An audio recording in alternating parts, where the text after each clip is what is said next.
Hello, and welcome to The Staffing Show, the only podcast that delivers tools, tips, and tactics from the staffing and recruiting industry's top executives and thought leaders.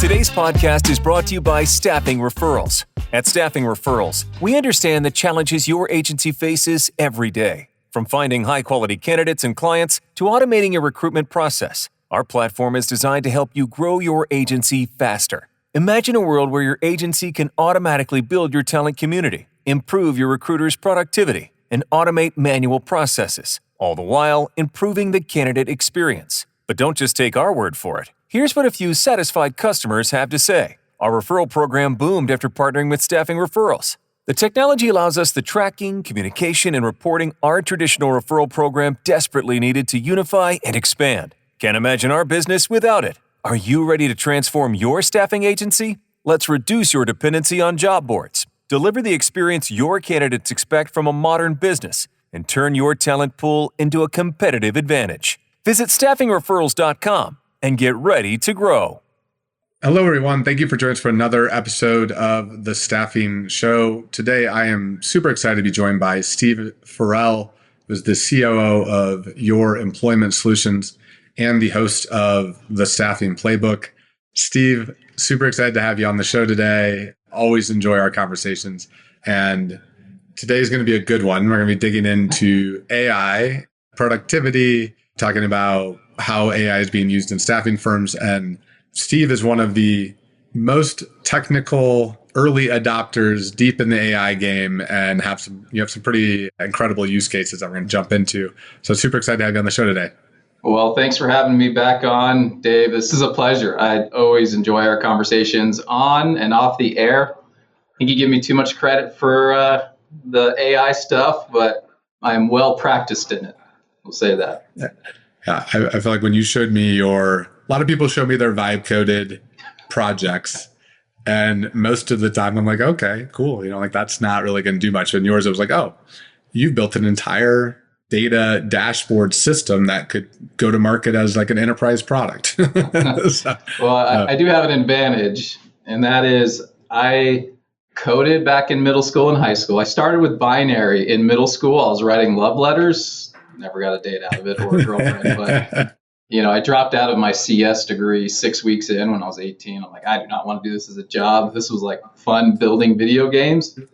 But this was when PHP was like a buzzword, the new coding platform, and that's when I stopped. It wasn't until these agentic models were released end of 2025, that's where I just went into the deep end, just learning everything I could. Well, it shows that you've got the capabilities. Before we hop in, just so everybody has a little bit of context, can you tell us a little bit about who Your Employment Solutions is? And then we're going to jump right into some of the AI use cases and the ways that you're using it in your day-to-day. You got it. So I'm with Your Employment Solutions. I'm the COO. We're a Utah-based staffing firm, been in business for over 30 years. And we've got incredible leadership and owners here that embrace technology, very forward thinking. So part of my success, Dave, is really thanks to our leadership that has a mandate to find inefficiencies in our business that we could solve with software.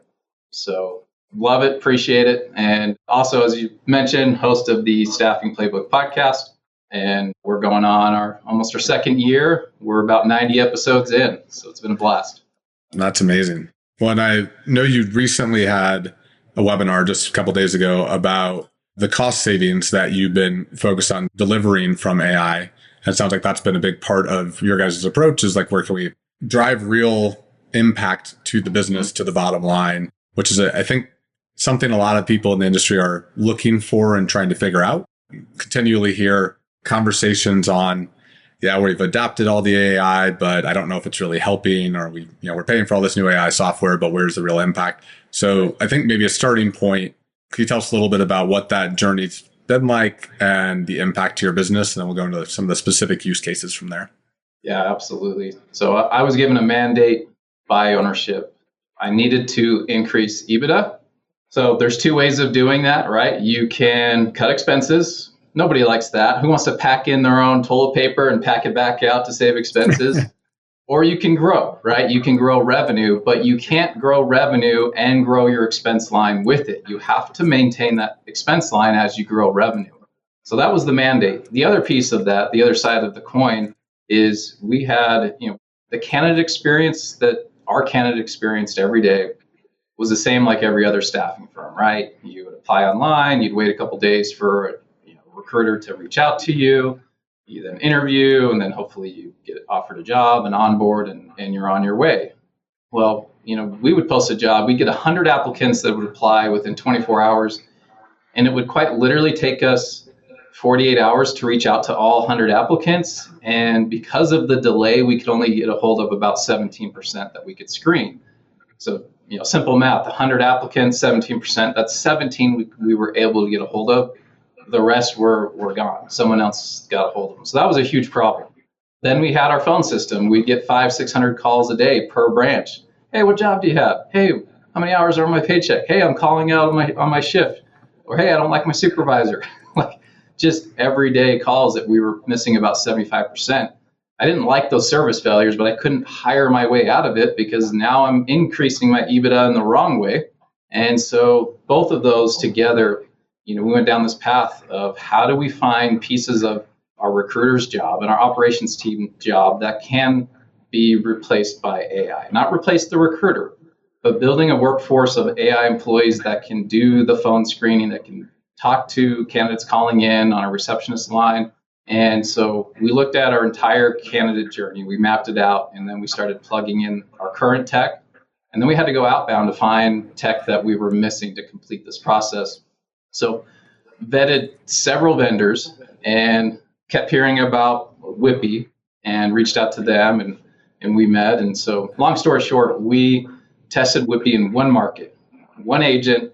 This was the phone screener agent. And so now every applicant has been given an opportunity to interview. So we went from interviewing 17% to on average 80% of our applicants that applied received an initial phone screening.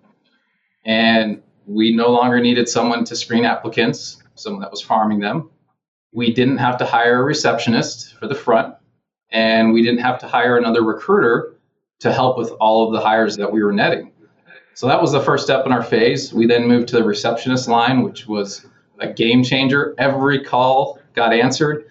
Nearly 80% were successfully handled by the agent, like whatever reason they were calling, right? It completed that and then did a live transfer on the calls that it could not handle successfully.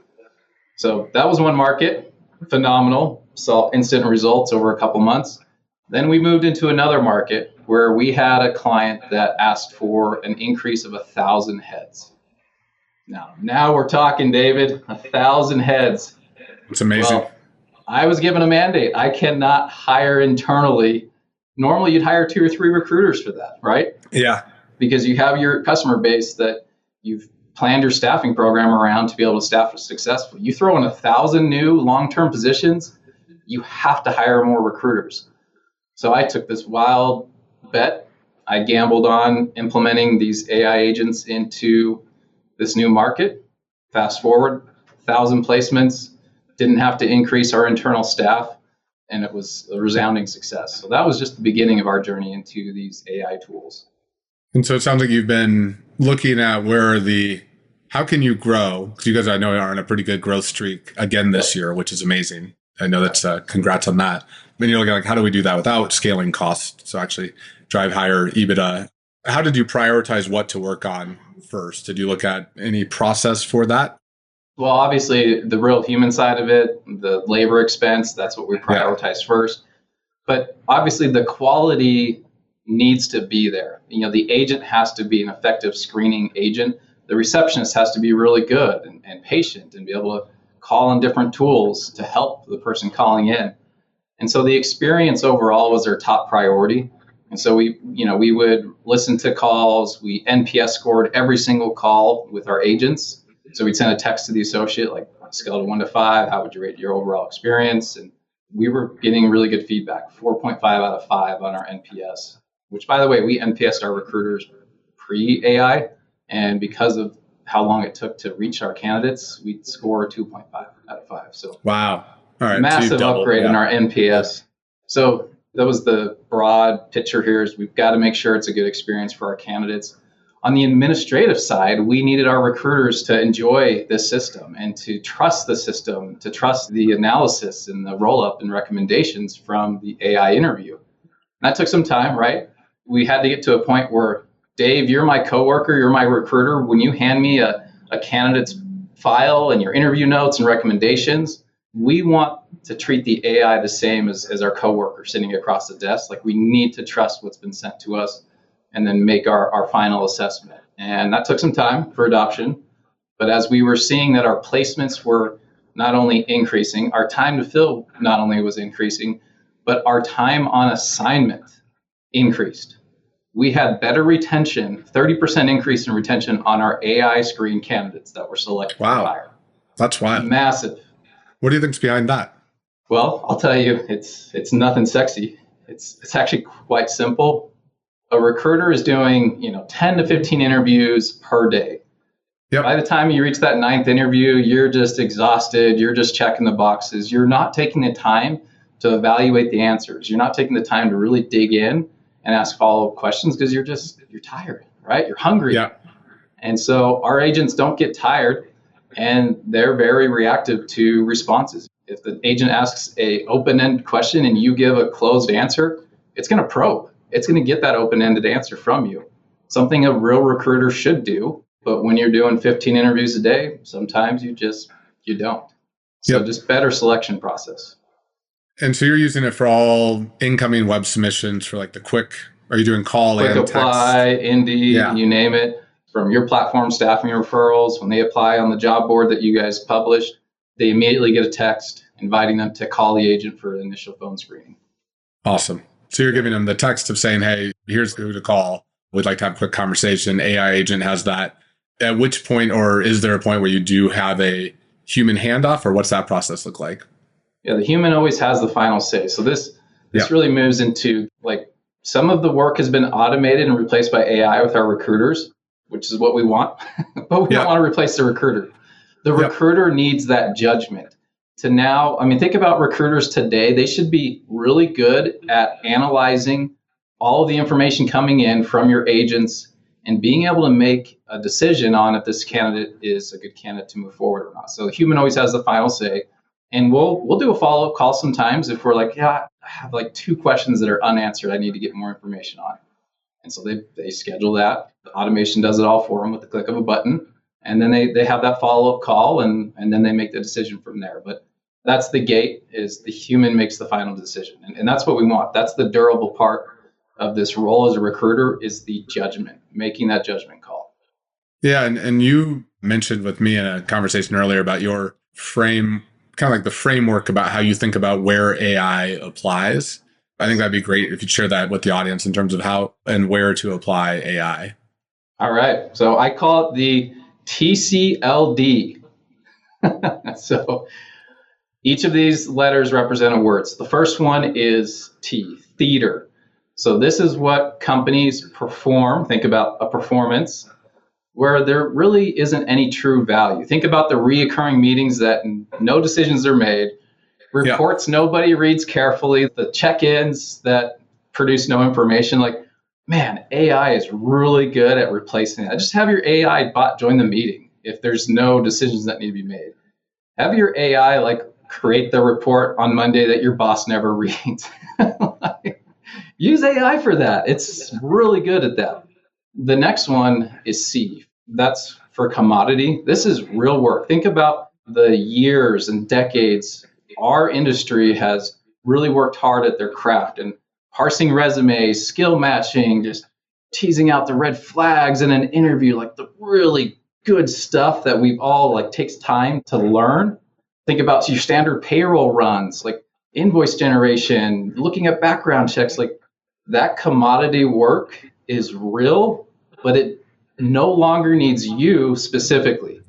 AI is replacing that. It's been commoditized. I'm sorry for those. This is maybe a news flash, but your resume parsing skills, AI can actually do that a lot better than you can. That's a skill that's no longer needed. I'm sorry for payroll. You're looking for payroll errors and markup discrepancies. Yeah.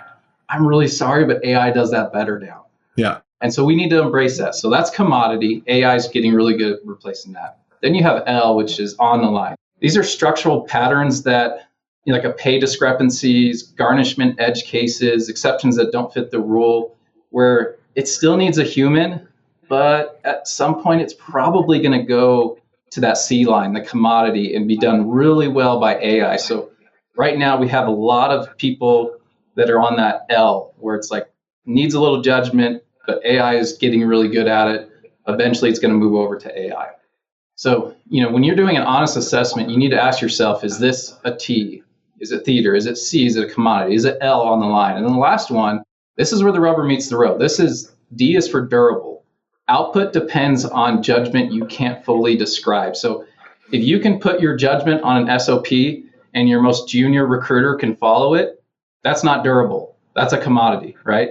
Think about when a client calls, puts in an order for 10 people, and you go, great, we're on it, we'll get them by Friday. And that happens every other week. Well, you need to ask yourself, why? Why am I backfilling these 10 every other week? Is it our recruiting? We're not qualifying people properly? Or is there something going on in the client facility with maybe a specific supervisor or their onboarding and training program, right? So that's the judgment that AI is not making because it doesn't have the context. It doesn't have the relationship that you have with that client. So the judgment call, the error in payroll that AI didn't catch, but you did, maybe it's a fraud case, right? I mean, these are the things that we must lean into as an industry.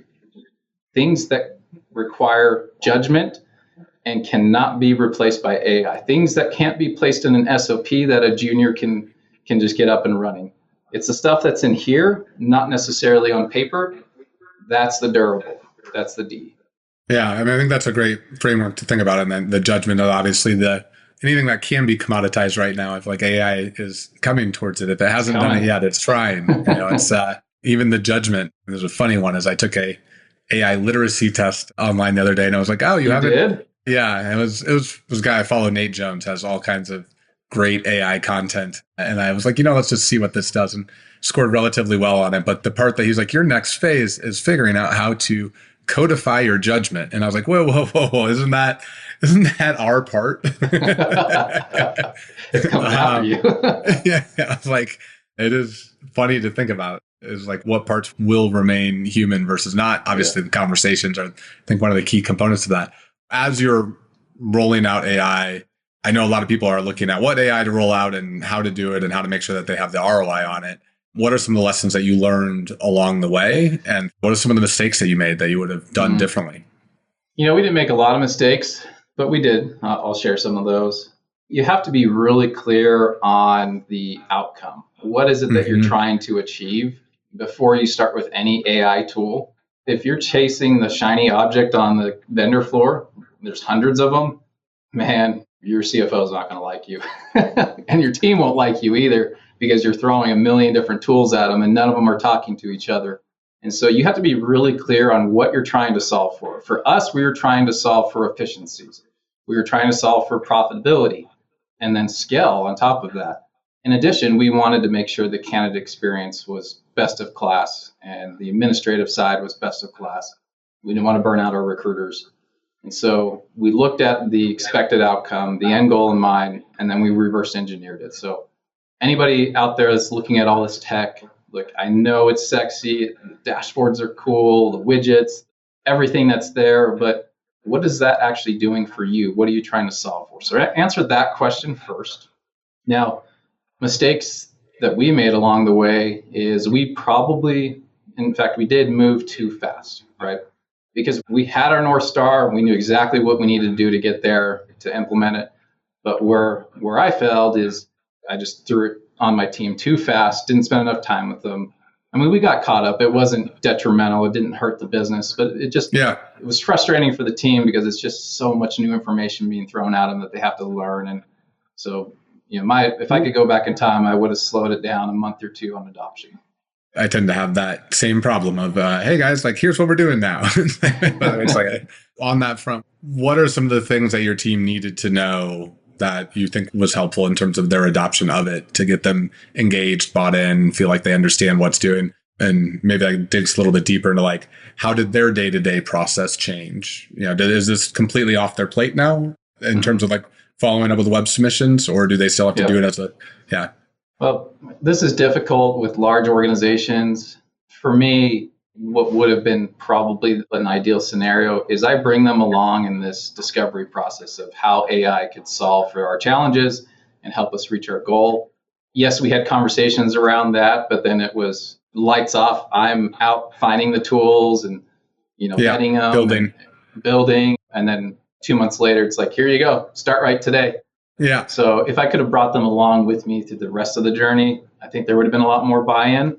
And then probably setting that aside, just getting the buy-in, but just being a little bit more firm on like, this is how it's going to help your job. Not firm, but more direct. This is how it's going to help you save 10 to 15 hours a week on recruiting. This is how we stop burnout. Like, do you really love interviewing 15 people a day? No, you don't. There's a couple interviews throughout the day you really love and they're fun, but let me help you see the bigger picture of how you can spend more time with your candidates after the screening, how you can spend more time with your talent that's deployed, how you can spend more time with your clients. Being able to have those conversations and help them see that early on would have been a big help. Yeah, it makes a ton of sense. I feel like adoption, even when it's improving a job or taking things off the plate, change is change, right? And there's always can be a lot of pushback on that or hesitation on it. One of the other things I'd love to dig into is I know with your Staffing Playbook podcast, which is excellent, and I know you guys always dig into the tools and techniques and what the best people are doing. What are some of the trends that you're seeing related to AI or even just in the staffing industry right now? Like, what are some of the things that you're seeing work really well to drive growth, productivity? I know you are one of the more dialed in people for understanding the pulse of the market. We could go on for a long time on this one. Unfortunately, as an industry, we have the shiny object syndrome. And so some of the trends I'm seeing is people are just buying all these AI tools, trying to solve a problem, not really defining what that problem is, not looking at their existing tech stack to see if there's already some stuff there to help them. I'm seeing a lot of that. I'm also seeing the firms that were being very thoughtful about this 2-3 years ago are the ones that are growing. They're the ones winning because they're the early adopters, right? Now, that doesn't say you can't start today. Like, if you haven't started, start today because you will be left behind. You have a small window left, but it's still there, so get after it. So I'm seeing a lot of shiny object syndrome as a trend. I'm seeing the ones that were thoughtful and early adopters are winning, and they're growing. They're taking market share. And I'm not talking like, okay, I want an account here and I want an account there. Like, you're literally seeing these companies that are just gobbling up company or clients of their competitors at scale because they're just better. They can get to the talent faster. Their talent are staying longer. Their account managers are spending more time with their clients. It's just overall really a big improvement on their service. And so if you were an early adopter, you are absolutely winning the market right now. I'm seeing another trend, and that is executives. They all have this little icon on the bottom of their computer, and it says Claude. Executives are using Claude. They're using Codex. Like, executives are high adopters. I mean, you go to an SIA executive conference, and you just walk by everybody at the table has their computer open. They've got Claude open. So executives are using it, which is fantastic. I'm sure the technology department doesn't love it. But what I see has been really missing in this trend is, although the executives are using it and they're having fun and they're probably doing good and doing damage at the same time, the frontline team, your boots on the ground, your on-premise managers, your recruiters, your branch managers, account managers, your area managers, they are not being developed to use these tools effectively to find inefficiencies in their business. They're just using it for email outreach. They're using it for PowerPoint presentations. They're using it for Excel, but they're not using it like the executives are. They're not being taught. They're not being promoted to use it, encouraged to use it. I am not seeing that as a trend across the industry.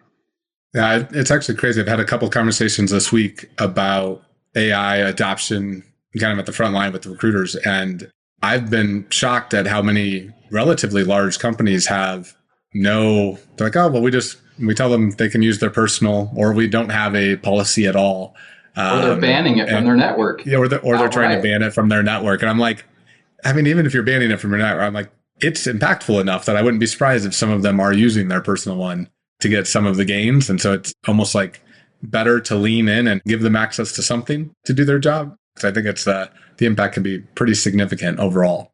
It's good insight. So I guess in terms of like your sourcing strategy as a whole, so you talked a little bit about the operational side of taking the intake. What are some of the things that you guys are doing uniquely to drive talent in? I know that you are a bit of a marketing guru in terms of the branding and how you approach things. What are some of the things you're running today that have been effective at keeping your job board costs down?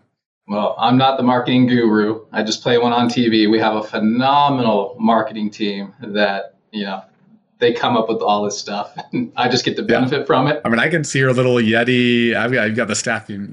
Everything's branded. I've got your box that I got to come home from after your conference. Yeah. You've got it dialed in. That. Yeah. Okay, so back to your question. Say it again.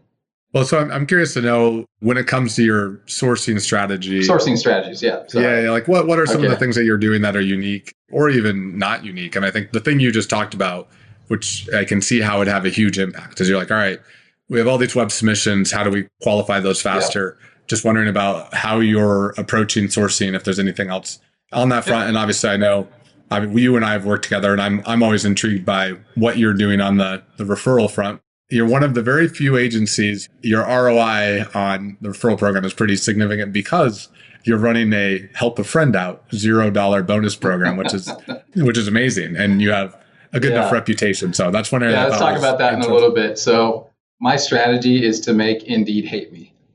And I think I'm getting there. All respect to Indeed, but we want to get rid of that spend, take it down to zero if we can, if all possible. And so obviously, like any company, we have our own internal database of candidates that we've sourced in the past, already paid for. But the really neat thing about these AI tools is bringing the automation into all of your sourcing. So for example, we use staffing referrals, and you guys have done a great job with gamifying it, having a leaderboard, make it really easy to share jobs, have recruiter profiles with their jobs and so on. And so we're leaning in heavily into referrals, where if you start an assignment, a text goes out, hey, how would you rate your experience? Great, we get that instant feedback. And then, hey, would you recommend a friend? Yes, okay, here's a link to do so. And now you have a leaderboard. So that's been a huge help in our business, is just the referral side, because we've already, we've got the candidate we've already paid for. Now they're referring their friends. And to your point, we don't incentivize referrals. It's just because we have a great reputation. It's been such a good experience that they want to refer their friends. And so that's a big part of our sourcing strategy. But we can't do any of this sourcing effectively without the automation that we've built into all these processes. So everything's connected, from the first text message to rate your experience, to referring someone to that person now clicking on the job link and applying, and then going to the voice screening, to then placement, and they're getting their own referral link. Like, all of it's talking to each other. And we can't do this without everything being integrated into our ATS, which we use Aviante. And so tools like staffing referrals and others, we have everything talking, everything's automated. It's just a push of a button instead of logging into 15 different systems. So one of the things that, as you're adopting all this technology, I know you've got it centralized in the ATS. What does the role of a recruiter look like today? How is that evolving? And kind of where do you see that going over the next few years? One of the best questions today that I've been asked. The recruiter of a year ago looks completely different today. I mentioned earlier about the work that's been commoditized that we used to be really good at as recruiters, that AI is much better. And so the recruiter today has to be really good at just analyzing data and making a good judgment call on that. And that's very different from just interviewing and screening candidates and sending text messages. Like, all that's now being done for them with this technology. Now they've got to be really good at analyzing and making that decision. So that's the recruiter of today. The second thing of the recruiter today is they have to have great communication skills. They got to be great with people, because now they're spending more time with our talent that's placed, developing them, helping them reach their long-term goals. Now they're spending a lot more time with our customers and partnering on their employment strategy. And so our customers They may treat us like a commodity because we've earned that, but they want a true partner in their employment strategy. Now we get to do that. The recruiter of today gets to do that because of this technology. It's taken away 10, 15, 20 hours for some a week away from the commodity work. And now they're focused on their clients. Now they're focused on their talent. And I think the recruiter of tomorrow, you're going to continue to see work that's commoditized. And now it's about that experience. How can they make the best experience possible at all ends, right? From the talent base, from their own internal colleagues, and to our clients on site. Like the experience is, how can we create that world-class experience? How do we create long-term solutions for our clients and our talent? And technology is going to help us accomplish that. So on that front, when it comes to the candidate experience, are you deliberately not automating or adding AI to certain elements because you want to protect that experience for the candidates or the recruiters? Well, for the candidates, most of that's been automated by AI. Yeah. But when they step foot into our office, there is scheduled, dedicated time now. Instead of like, oh, you're one of 20, get in line, sit in the lobby, grab a drink. Great. Right? Now we have dedicated, scheduled time with our talent coming in, uninterrupted, which is phenomenal. That's amazing. Are you using scheduling tools for that? Scheduling tools for that. That's right. That's great. But yeah, that FaceTime is what is not going to be replaced. And we don't want it to be replaced. That's amazing. What are some of the other, or are there any other areas of AI automation processes that you put in place that you've kind of been surprised by that have either worked exceptionally well and done better internally than you expected, or on the opposite, have there been any other areas where you're like, well, we tried this and we've learned this is not the places to be putting AI into the process?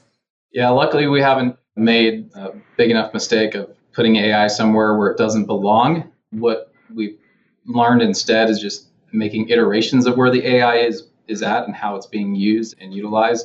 So, for example, we found that if you start a conversation on a phone screening in English, instead of saying like, hey, I speak English or Spanish or 100 different languages, if I just start in English, like you normally would when you pick up the phone as a recruiter, the candidate will naturally go Espanol, and then it just switches automatically. And so that was something we learned early on. We wanted to say, hey, thanks for calling Your Employment Solutions. My name's Carl. I'm your AI assistant. Don't worry, I don't bite. I speak English or Spanish or 100 different languages. And we had this huge call drop off. People just clicked. So now we shortened the intro and didn't say anything about English or Spanish, and they just interrupt us with whatever language they speak. That's great. That was cool. And then we, not just from I want to go beyond the recruiter, just our internal processes. We've replaced a lot of the commodity work with AI, like payroll. Now we can take a 16-hour payroll process and do it in 30 seconds. Like it's that dramatic.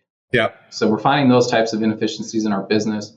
We're using, these AI tools to build out platforms to give our clients more visibility into their staffing program, stuff that they would email every day about that you get from your clients, conversion hours, terms, starts, new requests, all of that. That's all been automated into a platform where now they can just go in the platform and get the information they need, or use their own agent to call in the API and get what they need.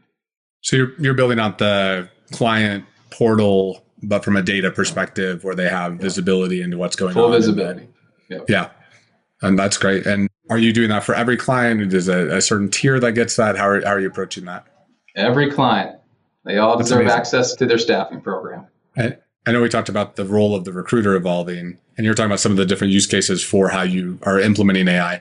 Where do you see the evolution on the staffing side as the staffing agency and how we create value in the industry? Like, what are some of the things that you see changing in a fundamental way in the next few years? I think it's going to be fundamental if you are gating any of your data, if you're gating any of your processes, if you're gating who got accepted and who got declined in the interview process and so on and so forth. Like if you're full transparency, that, you're going to lose. Like people want transparency. Your clients want transparency. Like, you know how it is. Like when you have an order for 20 and you can only get 10, you don't want to make that call. You don't want to send that email. Like you're waiting till the very last minute to send it because you're so scared of the feedback you're going to get. And for us, we're like, yeah, now you can plan around our shortage. We're really sorry, but it's like you have full access to see if we're going to hit those 20, if we're only going to get That's great. Be able to send you 10. That's a great transparency is the name of the game in our industry. The agencies that are going to win tomorrow are going to be the ones that are fully transparent with their staffing program, so they can, like, think about it. That's how you build trust. That's how you build a true partnership with your clients, is being transparent and honest with them. I mean, one of the things that has been a theme in all of the conversations we've had, including your previous times on the podcast, is the looking at your customers as a partnership and getting out of that transactional approach. And this seems like just another way that you're moving in that direction. Steve, this has been an awesome conversation. Are there any other closing comments that you have for the audience?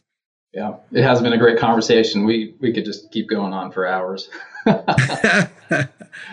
I'm looking at the industry, and we have so much bloat. Think about, I don't know what the number is, 25,000, 27,000, 28,000 US-based staffing firms. Who knows what the real number is? But what we do know is over the last 100 years, 40% of that growth of new agencies, popping up shop, happened in the last 10 years. A big part of that was right there during COVID. It was really easy to get in, right? It's really easy to start up a staffing firm. And so we created all this bloat. Now we have this race on margins because, hey, I need my business. I'm going to lower my margin. I need placements, and maybe it'll get better down the road. Well, what we've done now is we've made our services a commodity as an industry, which is not something we should be proud of, but we need to acknowledge it. And so over the next 5 years, you're going to see this massive consolidation because we can't live off these margins forever. And so as we see this consolidation, you have to ask yourself is, how do you make yourself relevant? How do you survive this, and not only survive, but thrive in this consolidation? And if you want to be purchased by someone, like, you have to be tech enabled. You have to have some sort of value proposition. You can't just be doing staffing the way you used to do. So that's me saying, Dave, that embrace these AI tools, make it about your customer, not about yourself. Give them full transparency to your staffing program.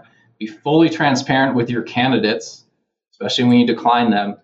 You're going to win when things start consolidating, which they will. This market is going to massively be consolidated over the next 5 years, and don't be part of that consolidation. Be part of the growth. Well, great insights, Steve. I really enjoyed the conversation. And for those of you, if you haven't listened to his podcast, I highly recommend it. Some great insights from there as well. But thanks so much for joining, and have a great day. Thanks, everybody.